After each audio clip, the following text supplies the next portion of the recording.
Hi అండి అందరికీ, నేను మీ Raji. Welcome to Raji Cholkar vlogs. ఈరోజు అయితే ఎగ్ బిర్యానీ చేశానండి లంచ్లోకి. అండ్ ఎప్పుడు రొటీన్గా కర్రీ అయితే ఏం చేద్దామని ఈసారి అయితే బిర్యానీ ట్రై చేశాను. అండ్ మా వాడికి కూడా బిర్యానీ తినాలనిపించిందంట ఈరోజు మార్నింగ్. లంచ్లోకి బిర్యానీ చేయి మమ్మీ అని అయితే అడిగాడు. వాడికి అంత ఇంట్రెస్ట్ ఉండదు, కానీ బిర్యానీ అంటే ఏంటో మరి ఈరోజు అయితే బిర్యానీ చేయమని చెప్పాడు. ఏంటో మరి కర్రీ కంటే బిర్యానీయే ఈజీగా అయిపోతుంది అనిపిస్తుంది నాకైతే. అలాగని ఎప్పుడు బిర్యానీయే తినలేం కదా, ఎప్పుడో ఒకసారి అంటే పర్లేదు.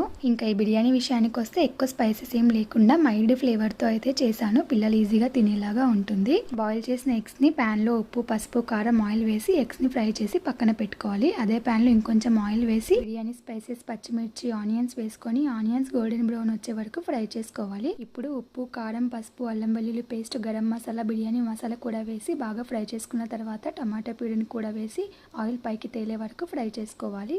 ఇప్పుడు అందులోనే కొంచెం పెరుగు, ఫ్రైడ్ ఆనియన్స్, కొత్తిమీర, పుదీనా వేసి బాగా కలుపుకున్న తర్వాత ముందు మనం ఫ్రై చేసి పక్కన పెట్టుకున్న ఎగ్స్ని కూడా వేసుకోవాలి. ఇప్పుడు 70% కుక్ చేసుకున్న రైస్ని వేసుకొని ఫ్రైడ్ ఆనియన్స్, కొత్తిమీర, పుదీనా, కొంచెం నెయ్యి వేసి 15 మినిట్స్ పాటు లో ఫ్లేమ్లో దమ్ చేసుకోవాలి.